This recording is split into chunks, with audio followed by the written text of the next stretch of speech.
Hey everyone, welcome back here again to our parallel world Immortal Longing। तो कैसे हैं आप सब? आई होप सब बहुत अच्छे होंगे। तो चलिए ज़्यादा टाइम नहीं वेस्ट करते और शुरू करते हैं गिल्ड के सेकंड सीजन के आगे का पार्ट 2। हाँ, तो आज का पार्ट शुरू करने से पहले मैं आपको थोड़ा ब्रीफ दे देती हूँ जिससे आपको ये पार्ट समझने में आसानी होगी। तो जो ये पार्ट है इसमें हम फ्लैशबैक देखेंगे, यानी कि ज़ान और ईबो के मैरिज से पहले की सीन। तो बस चलिए फिर ज़्यादा टाइम नहीं वेस्ट करते हैं और शुरू करते हैं आज का पार्ट। Let's get started.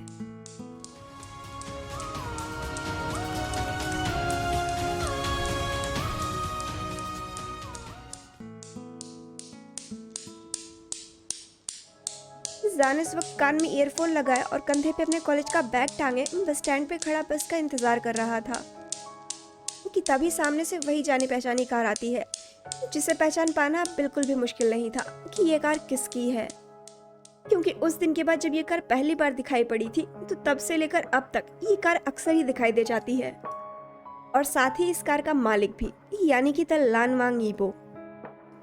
जैसे कि आज भी ईबो कार के अंदर ही था, पर आज कुछ अलग था क्योंकि आज वो रोज की तरह पिछली सीट पे नहीं था, आज वो मेन सीट पे था। यानी कि ईबो आज खुद कार ड्राइव करके आया था।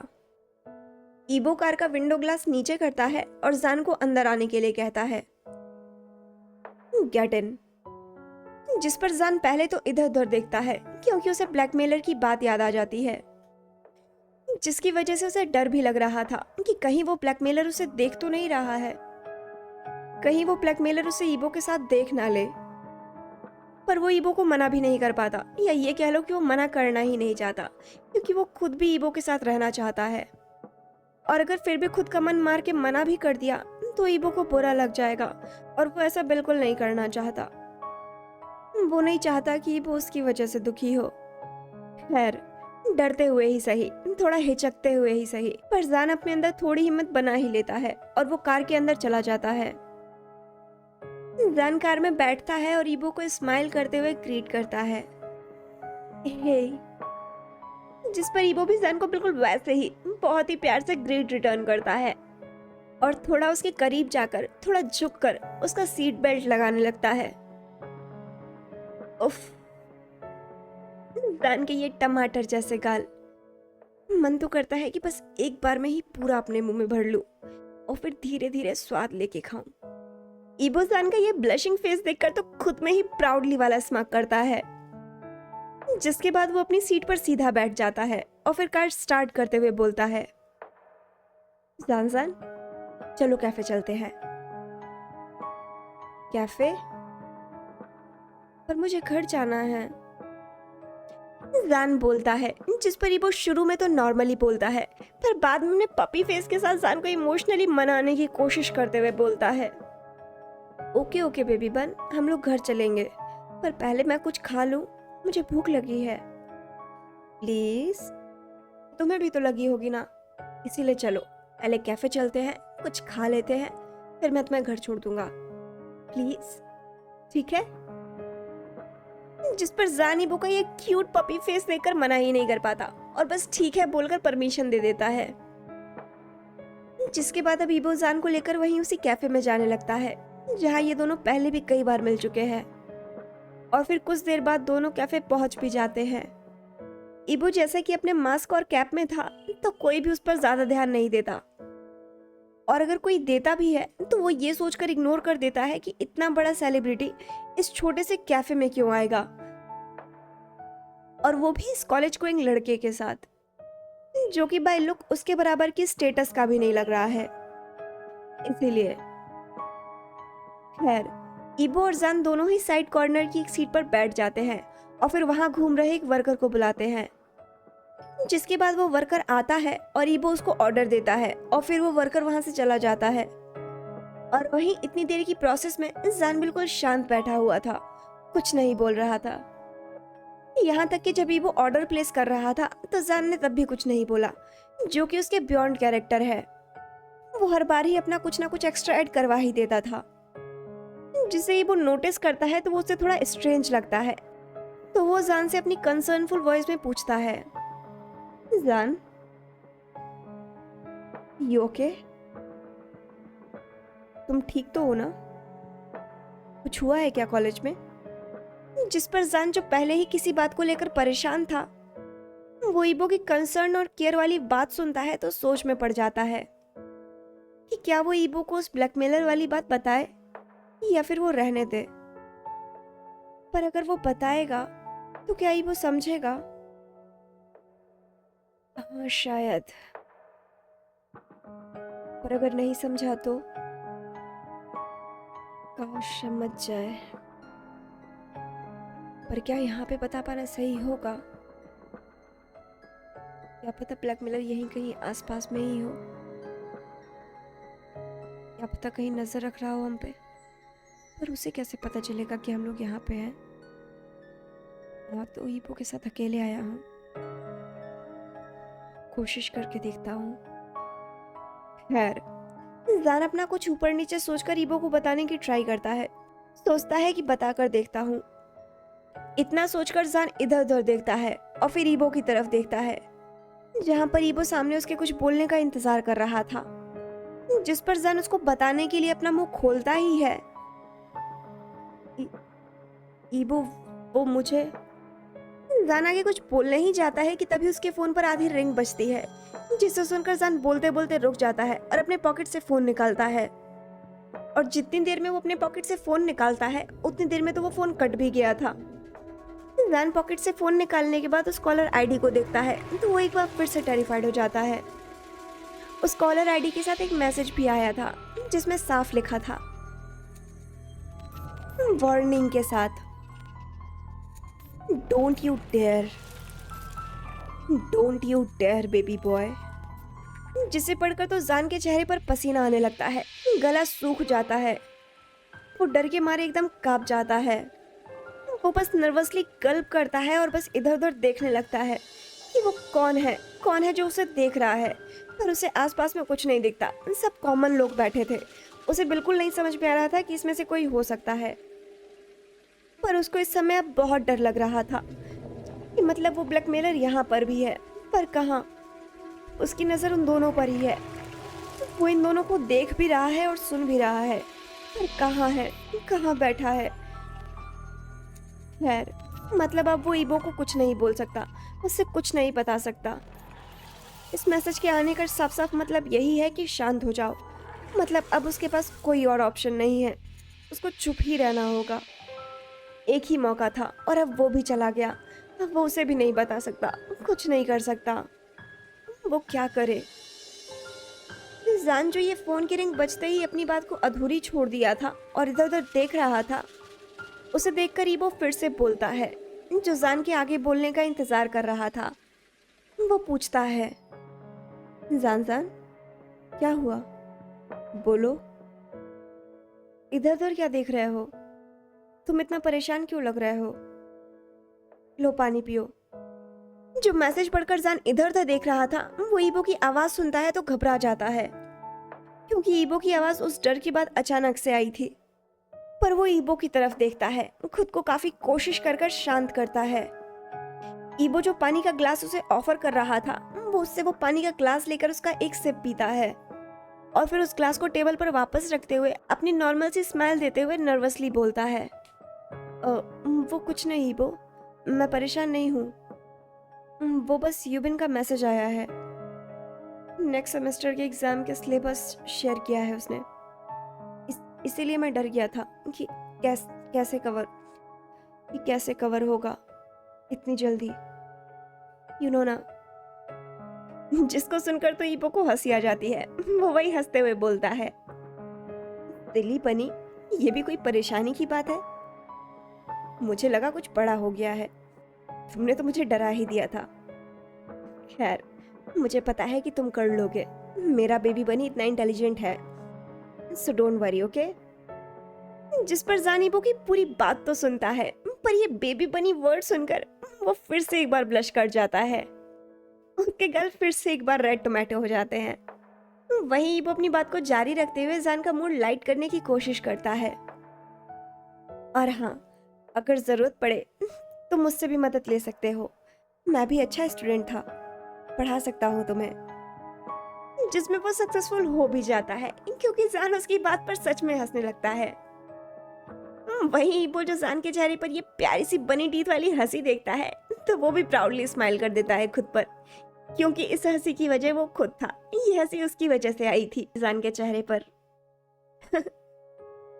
जिसके कुछ मिनट्स के बाद वो वर्कर ऑर्डर लेके आ जाता है, जिसमें कॉफी थी, स्नैक्स था, फ्रेंच फ्राइज थी और सैंडविच था। ऑर्डर के आते ही दोनों खाने में लग जाते हैं, जिसमें बीच बीच में दोनों बातें भी कर रहे थे, जिसमें ईबो कभी कभी सैन को टीज भी कर दे रहा था तो कभी कभी उससे फ्लर्ट भी कर ले रहा था। दोनों ही अपना ये क्वालिटी टाइम बहुत ही ब्यूटीफुली स्पेंड करते हैं।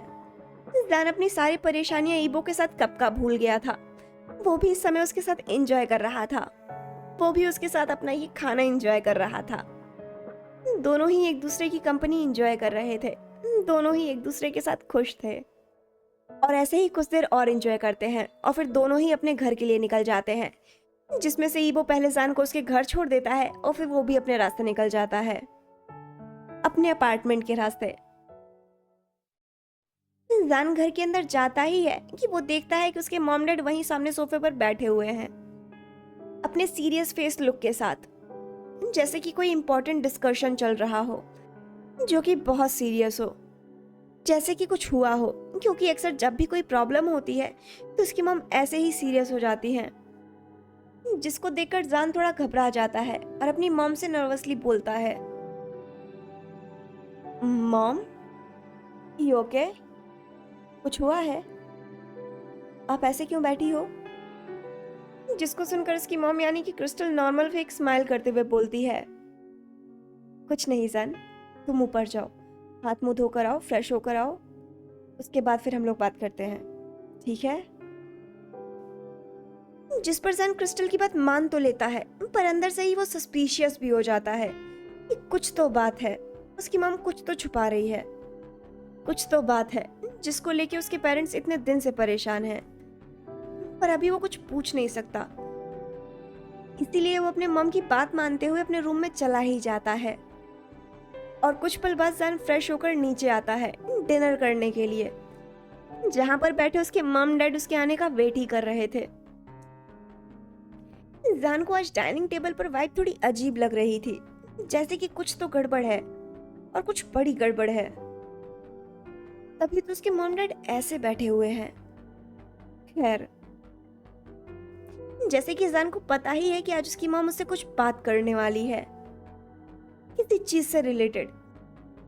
जैसे कि जान को पता ही है कि आज उसकी मॉम किसी चीज से रिलेटेड उससे बात करने वाली है, तो वो बस आराम से चुपचाप डाइनिंग टेबल पर आकर बैठ जाता है डिनर करने के लिए। और खाना अपनी प्लेट में सर्व कर ही रहा होता है कि तभी उसकी मॉम उससे कुछ बोलने की कोशिश करती है, पर उनके मुंह से शब्द ही बाहर नहीं आ रहे थे।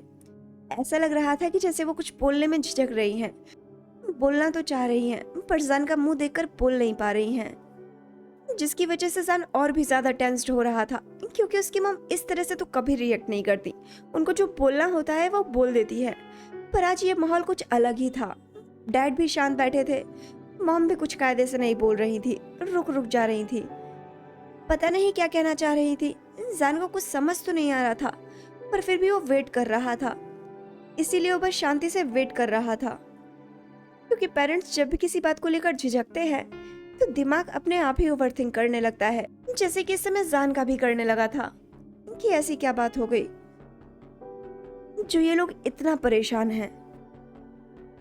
वो एक नजर अपनी डैड की तरफ देख रहा था जो वहीं सर झुकाए बैठे थे, तो दूसरी नजर अपनी मॉम की तरफ जो वहीं उसे कुछ बोलने की कोशिश कर रही थी। उसको टेंशन हो रही थी, इसीलिए वो बस यही उम्मीद कर रहा था कि कम से कम उसके डैड ही कह दे कि नहीं जान, सब ठीक है, परेशानी की कोई बात नहीं है।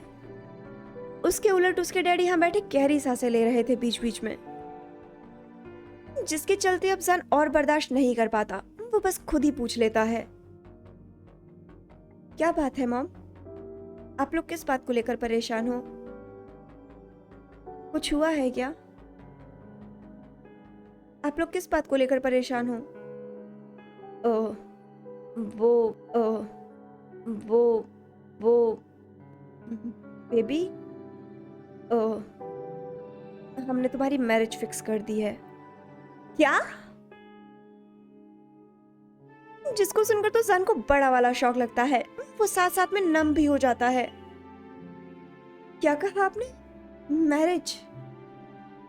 उसके कान इस बात पर विश्वास ही नहीं कर पा रहे थे कि उसने अभी ये क्या सुन लिया। कहीं उसके मॉम डैड उसे मजाक तो नहीं कर रहे? हाँ, मजाक ही होगा शायद। मजाक ही कर रहे होंगे। मजाक ही कर रहे हैं ये लोग। पर अप्रैल फूल भी तो नहीं है आज। और अप्रैल फूल भी तो नहीं है कि ये मजाक करेंगे। फिर इतनी बड़ी बात बोल क्यों रहे हैं?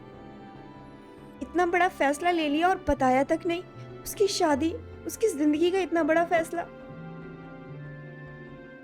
और उससे पूछना तक जरूरी नहीं समझा। ये तक नहीं पूछा कि वो शादी करना भी चाहता है या नहीं। बस बिना कुछ पूछे, बिना कुछ बताए, बस अपने आप ही सब कुछ फिक्स कर दिया। और जब इतना सब कुछ बिना पूछे कर ही दिया तो अब क्यों बता रहे हैं? अभी भी ना बताते, क्यों बता दिया? ये भी बताना कोई जरूरी नहीं था, क्यों बता दिया फालतू का? नहीं बताते तो ज्यादा अच्छा होता ना। ऐसे ही डायरेक्ट फांसी के फंदे पर खड़ा कर देते। फालतू का बताकर टेंशन दे दी। ऐसे ही डायरेक्ट फांसी के फंदे पर खड़ा कर देना चाहिए था। मैं तब भी कुछ नहीं बोलता। फालतू का बताने की तकलीफ ले ली। जान अपनी दुविधा में ही था और वो बस यही सोच रहा था कि उसके मॉम डैड ने इतना बड़ा फैसला ले क्यों लिया। वो ये विश्वास ही नहीं कर पा रहा था कि उसके मॉम डैड ऐसा भी कुछ कर सकते हैं। वो भी तब जब वो जानते हैं कि जान अभी पढ़ाई कर रहा है, उसको भी अपना करियर बनाना है। उसके लिए उसका करियर इस समय मोस्ट इम्पोर्टेंट है। उसको अपने करियर पे फोकस करना है। फिर कैसे? फिर क्यों? आखिर क्यों किया इन लोगों ने ऐसा? वहीं क्रिस्टल जब जान को अपने सामने इस तरह से नम देखती है तो वो उसे बोलती है, जिससे जान जो अभी तक अलग ही जोन में चला गया था, नम हो गया था, अब वो शॉक्ड हो जाता है और नॉर्मल होते हुए हंसने लगता है और वही हंसते हुए बोलता है, मॉम, मॉम डैड, आप लोग मजाक मजाक कर रहे हैं ना आप लोग? हाँ, मजाक ही होगा, मुझे पता है आप लोग मजाक कर रहे हैं। आप लोग की मजाक करने की आदत ना। अच्छा मजाक था। मजाक ही हो गई है। हाँ, ये मजाक ही है ना मॉम? अब दोबारा ऐसा मजाक मत करिएगा। एक बार के लिए बहुत है।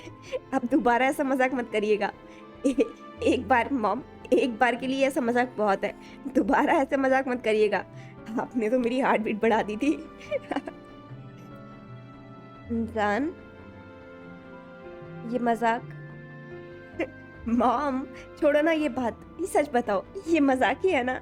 कैसे कैसे प्रैंक करती हो मॉम आप, सच में। डैड मॉम को समझाइए। प्लीज मॉम, अब कम से कम सच बोल दो। ऐसे मजाक मत किया करो मॉम बिना। वैसे आज का ये खाना बहुत अच्छा बना है। जिस पे इस बार क्रिस्टल एक गहरी सांस लेती है और इस बार बहुत ही शांत और गंभीर आवाज में, बिल्कुल अपने सीरियस टोन में, जान के कंधे पर हाथ रखते हुए बोलती है, नहीं बेबी, मजाक नहीं है ये। मैंने सच में तुम्हारी मैरिज फिक्स कर दी है। और वो। पर क्यों मॉम? क्यों? क्यों किया आपने ऐसा? आखिर क्यों? आप जानती हो ना, आप जानती हो ये बात कि अभी मेरे कितने सारे प्लान्स हैं। मुझे करियर बनाना है, मुझे कितने सारे काम करने हैं,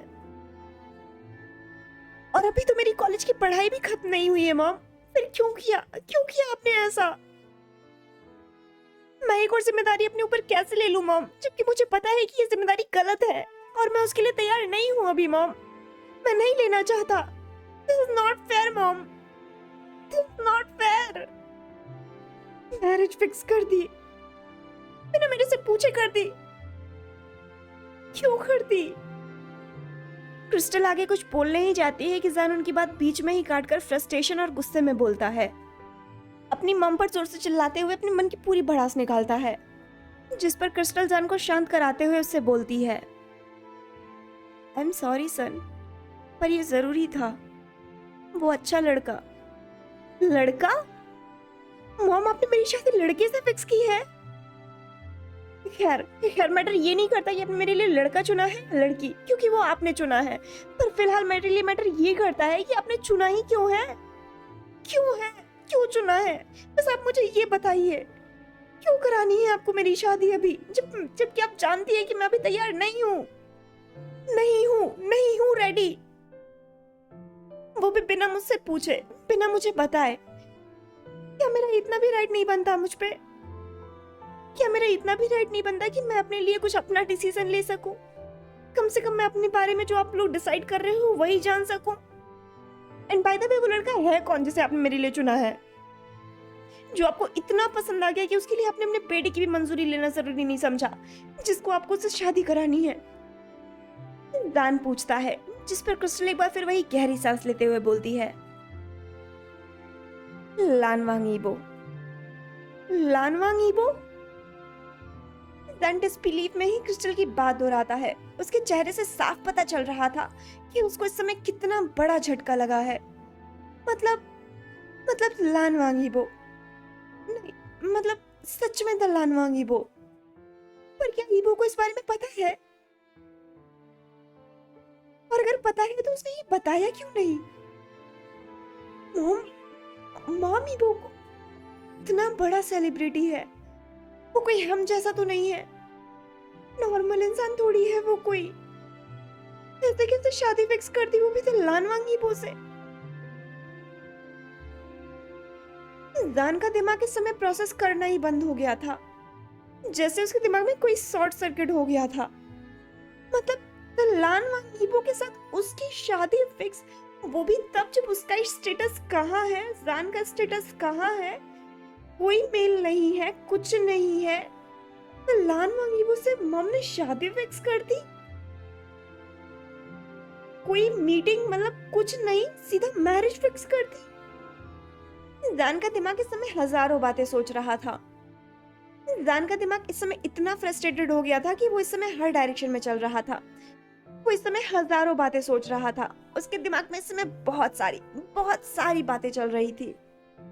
उसी में से एक बात ये भी चल रही थी कि क्या ईबो को पता भी है या नहीं, क्योंकि अगर उसे पता होता तो भी कुछ देर पहले ही तो वो जान से मिला था।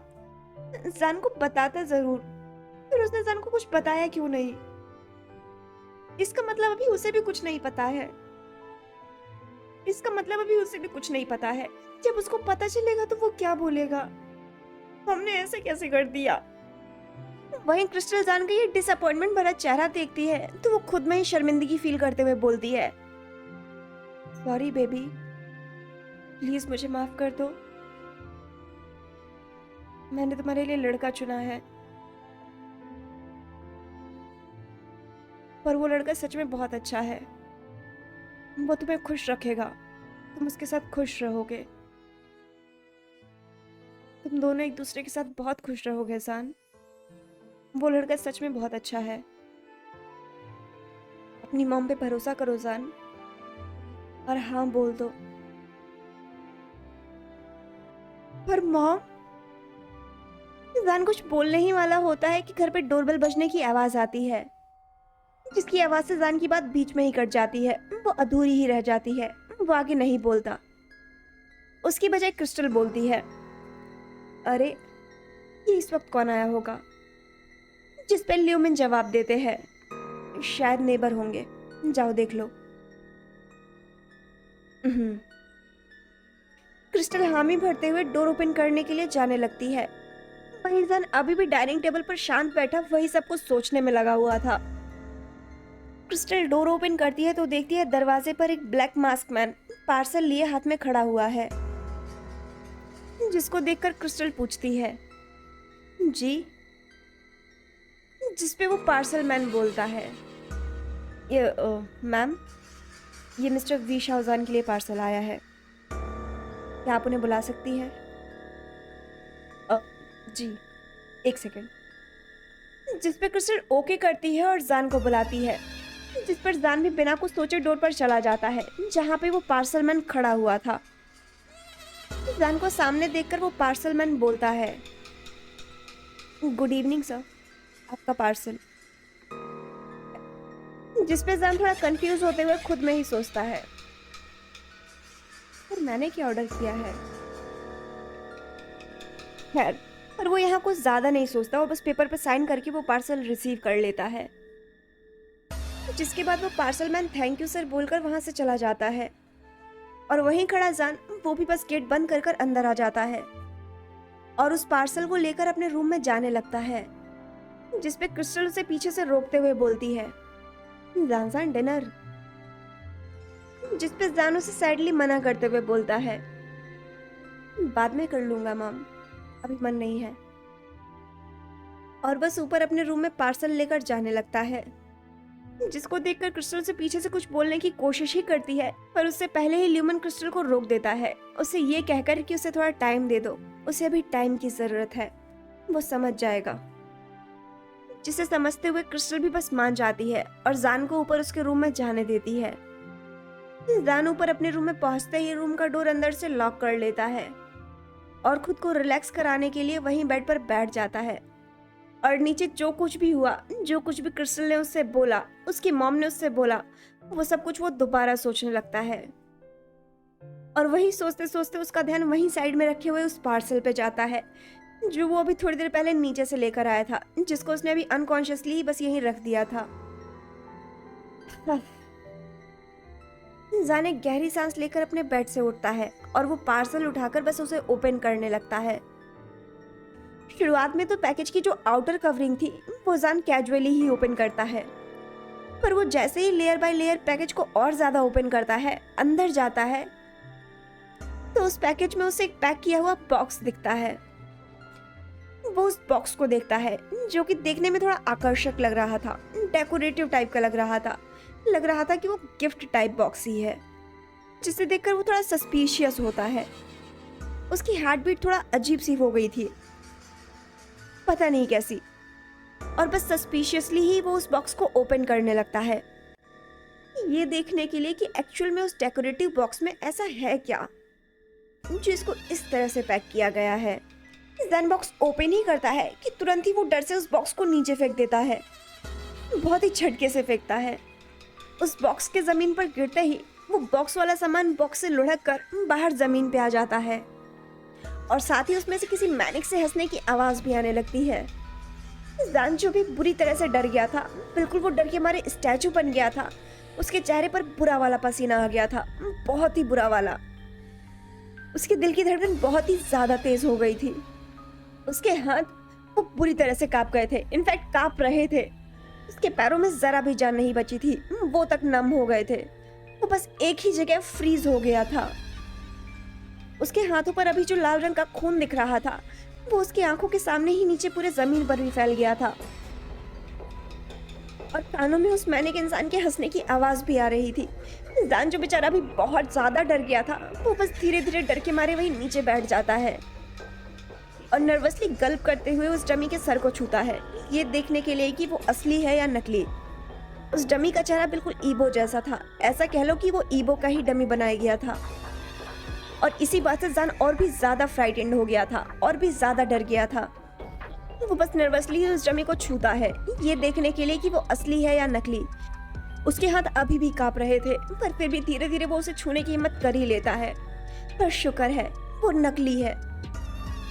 वो फ्रस्ट्रेटली ही अपने चेहरे पर हाथ फेरता है और बस वहीं बैठ जाता है। जान जैसे ही बैठता है तो उस वॉकी टॉकी से एक और मैनिक सी हंसने की आवाज आने लगती है, जो जान का ध्यान अपनी तरफ और भी ज्यादा खींच लेती है।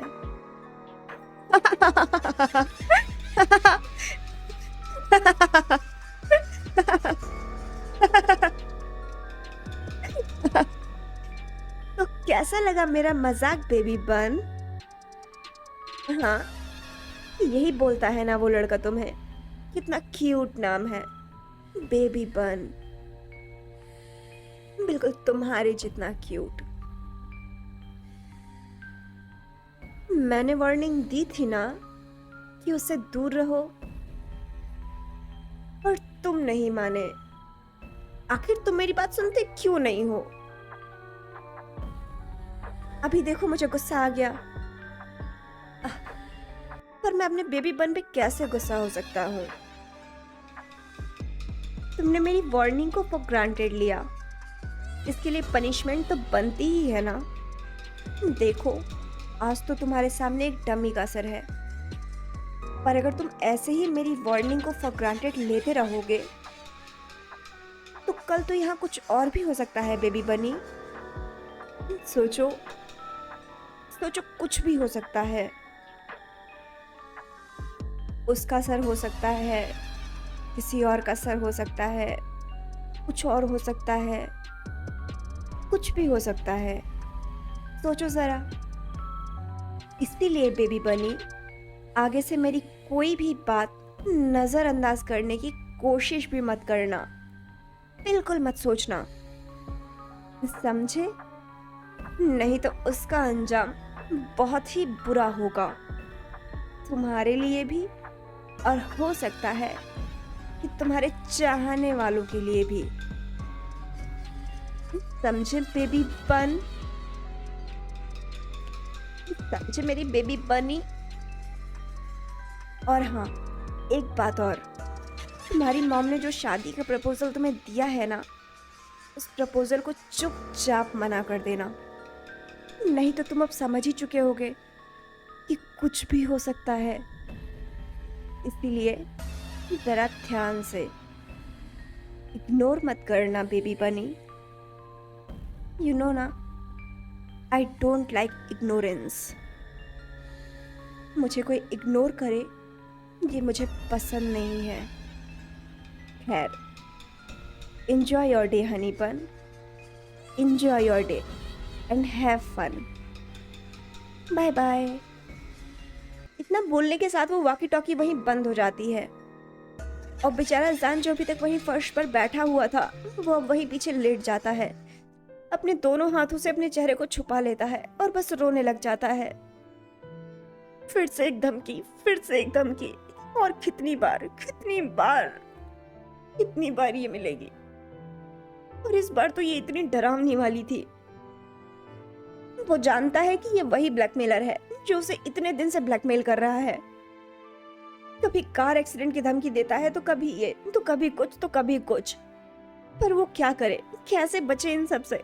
उसकी तो एक नॉर्मल सी साधारण सी जिंदगी थी जिसमें वो खुश रहता था, पर अचानक से ये सब क्या हो रहा है? क्यों हो रहा है?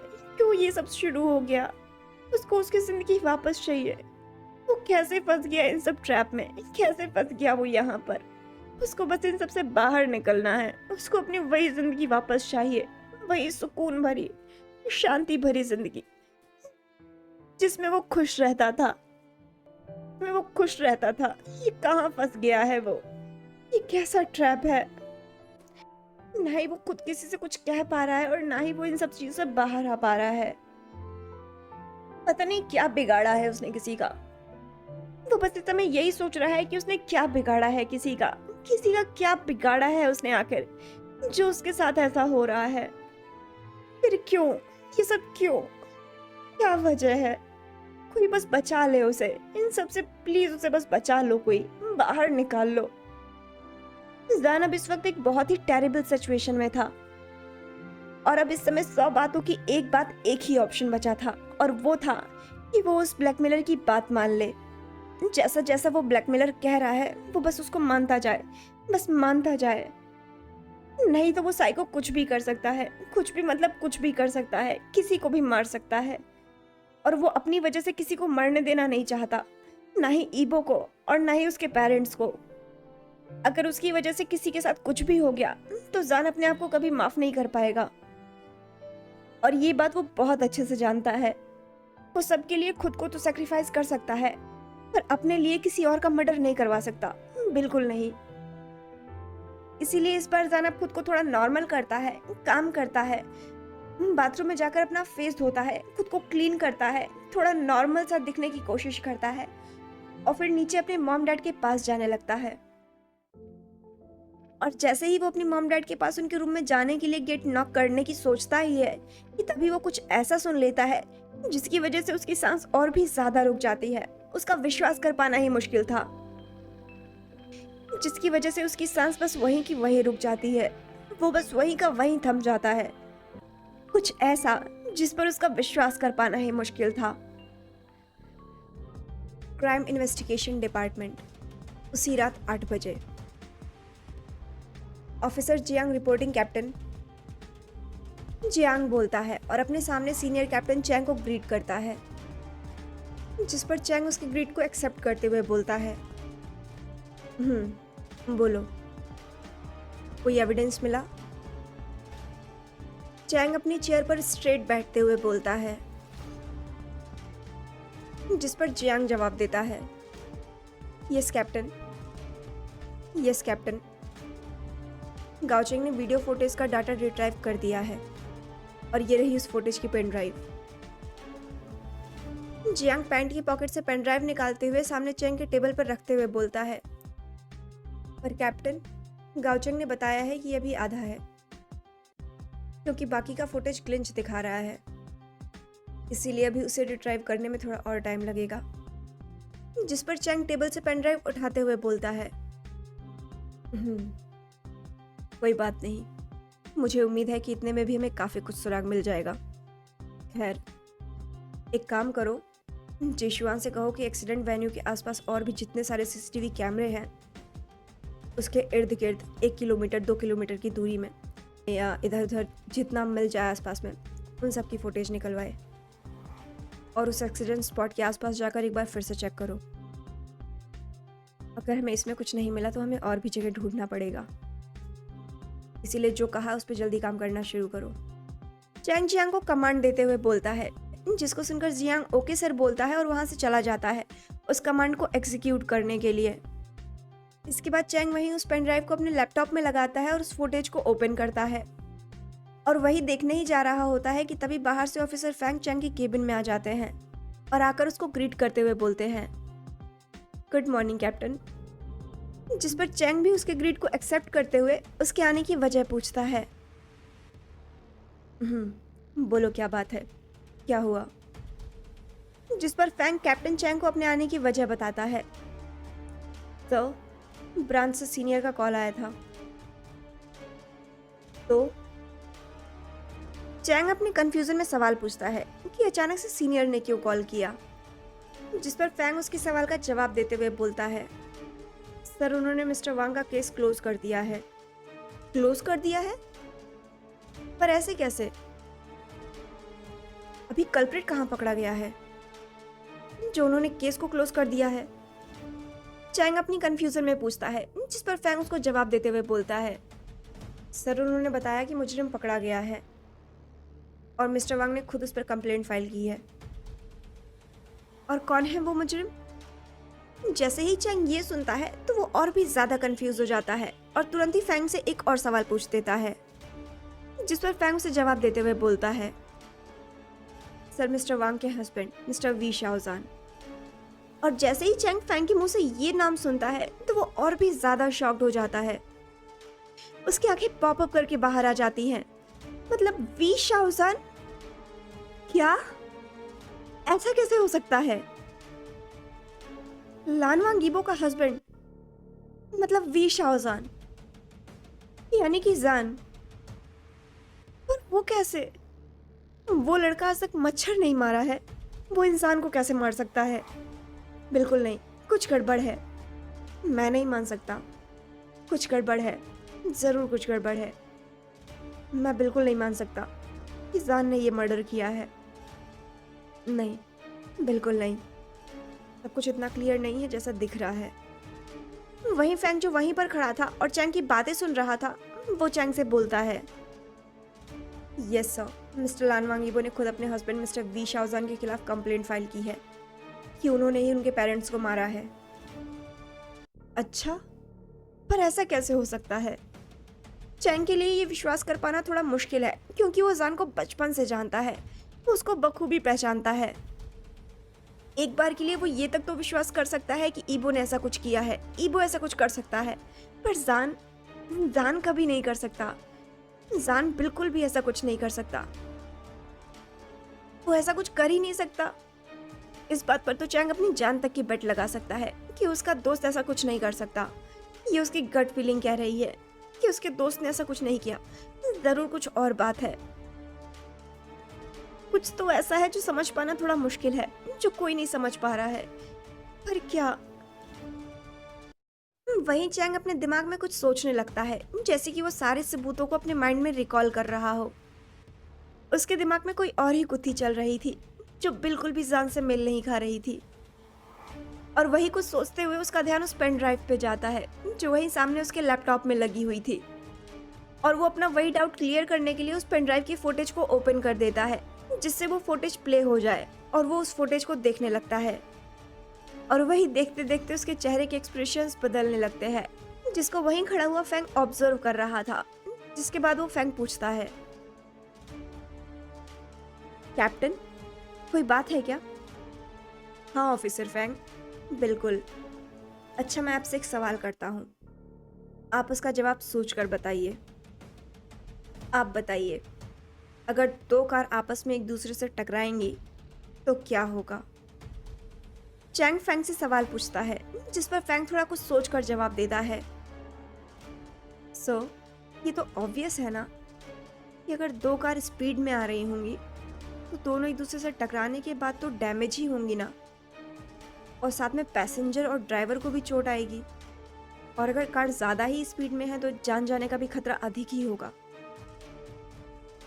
जिस पर चैंग उसके जवाब पर सहमति दिखाते हुए बोलता है, एग्जैक्टली, वही मैं भी कह रहा हूँ।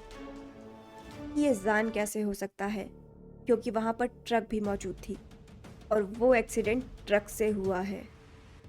स्पॉट पर जब एक्सीडेंट हुआ था तो हमने वहाँ के एरिया के ऑफिसर से पूछताछ की थी।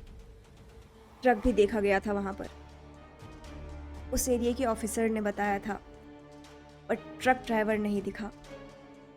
वो ट्रक ड्राइवर मिसिंग है। पर सर, मिस्टर वांग ने खुद बयान दिया है कि उनके हस्बैंड ने ही एक्सीडेंट किया है, और उनके हस्बैंड यानी कि मिस्टर वी शाओजान ने भी उनकी कंप्लेंट पर कुछ नहीं बोला, बल्कि अपने आप को चुपचाप सरेंडर कर दिया। एक तरफ से देखा जाए तो उन्होंने तो अपना जुर्म कबूल ही कर लिया है सर। उन्होंने एक्सेप्ट कर लिया है, बिना कुछ बोले उन्होंने एक्सेप्ट कर लिया है कि उन्होंने ही मर्डर किया है।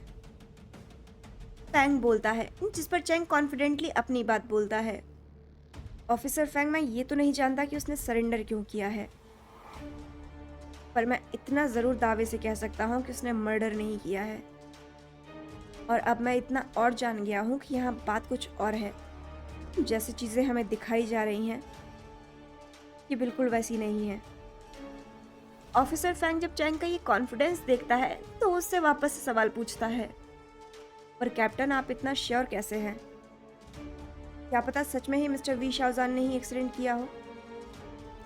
फैंग की इस बात पर चैंग इस बार हल्का सा मुस्कुराते हुए बोलता है, ऑफिसर फैंग, मैं इतना श्योर इसलिए हूँ क्योंकि मेरा दिमाग इस समय वो सोच पा रहा है, वो देख पा रहा है, जो आपका दिमाग बिल्कुल नहीं सोच पा रहा है और ना ही देख पा रहा है। पर सर, अगर ऐसी बात है तो अब हम क्या करेंगे? वी शाओजान को अरेस्ट कर लिया गया है और केस को क्लोज करवा दिया गया है।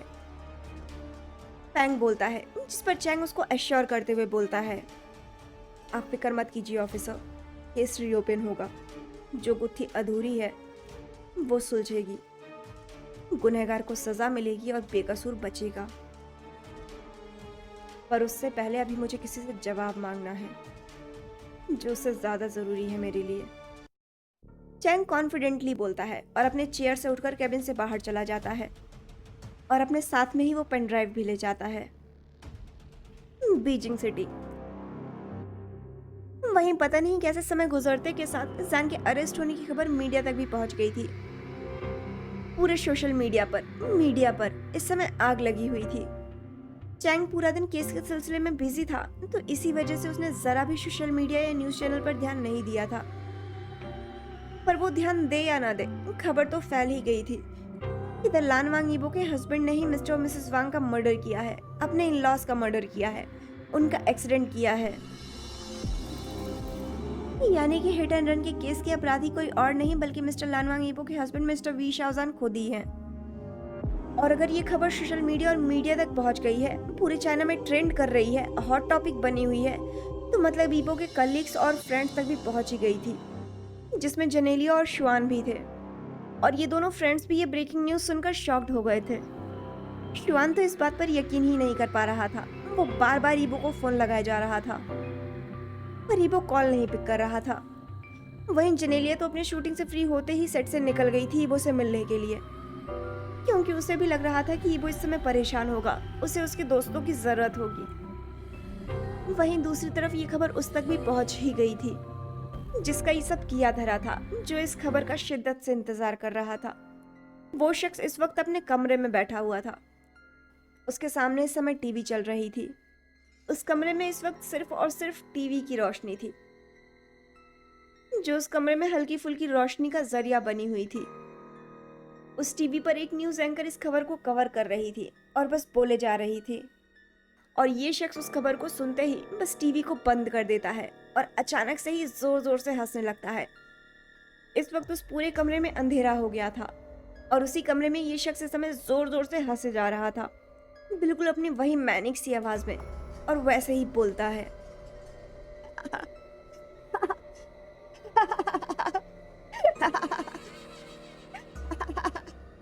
क्यों क्यों क्यों क्यों किया तुमने मेरे साथ ऐसा? हाँ, क्यों किया ऐसा मेरे साथ?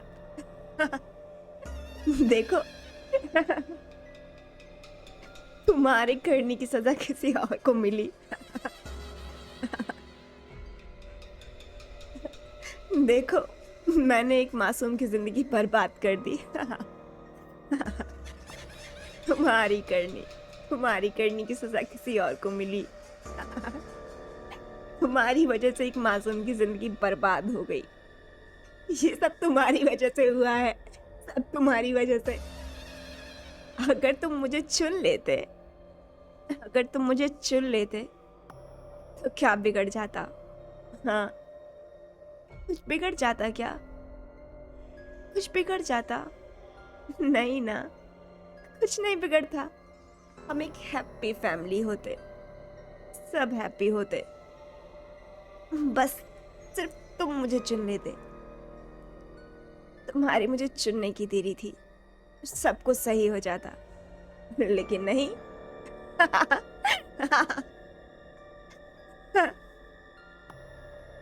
हम लोग हैप्पी फैमिली होते, खुश होते, तुम मेरे होते, सिर्फ मेरे, सब खुश होते।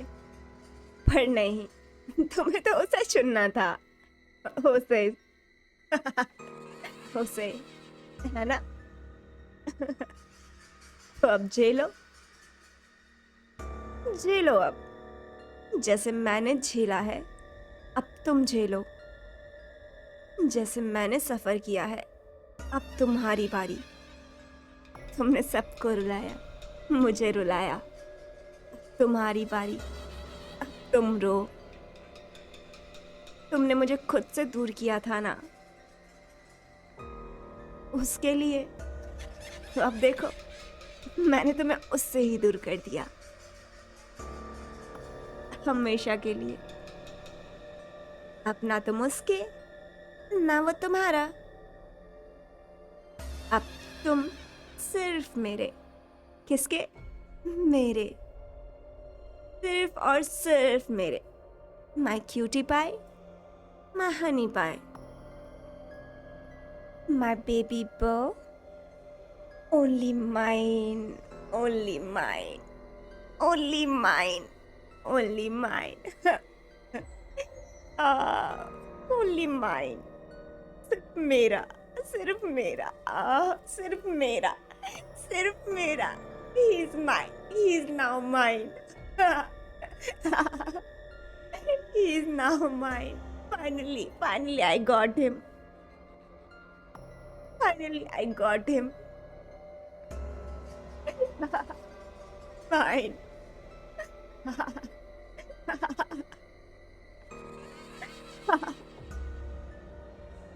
उसकी आवाज, और उससे भी ज्यादा उसकी ये पागलों जैसे हंसने की आवाज उस पूरे अंधेरे सुनसान कमरे में गूंज जाती है।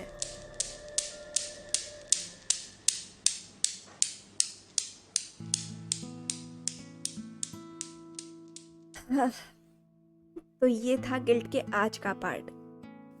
ये पार्ट यहीं तक रखते हैं, और अब बताइएगा कि आपको आज का पार्ट कैसा लगा। जो जान का फ्लैशबैक हम लोगों ने देखा, उसमें आपको क्या लगता है जान ने ऐसा क्या देख लिया जिसकी वजह से वो इस तरह से शॉक्ड हो गया? और ये कैप्टन चैंग कहाँ जाने की बात कर रहा है? किससे जवाब लेना चाह रहा है वो, और किस बात का जवाब? और ये अननोन शख्स का तो क्या ही कहें। हाँ, तो चलिए, जैसा भी लगा हो, आपके व्यूज़ जो भी हो, कमेंट सेक्शन में उसे ज़रूर मेंशन कीजिएगा, उसे हम ज़रूर पढ़ेंगे। अगर आपको आज का पार्ट पसंद आया हो, इसे लाइक करिएगा, और अगर बहुत पसंद आया हो तो ढेर सारे कमेंट लिख दीजिएगा और फॉरवर्ड भी कर दीजिएगा, शेयर कर दीजिएगा, जिससे मेरी भी थोड़ी मदद हो जाएगी। बाकी जो है, आप लोग कभी मिस्ड मांगते हो, कभी गिल्ट मांगते हो, कभी अनक्रेडिट मांगते हो। हमें ये बताओ कि मैं इकलौती इंसान हूँ, टाइम लगता है यार थोड़ा थोड़ा करने में। स्टार्टिंग मैंने कर दी थी तीनों। मैंने नहीं सोचा था कि मैं खुद ही उसमें फंस जाऊंगी, सोचा था आराम आराम से कंप्लीट करूंगी। प्लीज़ यार, थोड़ा सा पेशेंस रखो। मैं प्रॉमिस कर रही हूँ कि मैं सारे नॉवेल्स अपने कंप्लीट कर दूंगी, उसके बाद ही कुछ नया शुरू करूंगी, क्योंकि आगे का जो मेरे प्लॉट्स हैं वो और ज़्यादा हैवी प्लॉट्स हैं। जिसको मेरे साथ आना है बस आ जाओ, नहीं तो चलना अपना काम है, हम चलते रहेंगे। चलिए फिर मिलते हैं अगले पार्ट में। आज का पार्ट जैसा भी लगा हो इसे बताइएगा ज़रूर। Bye bye.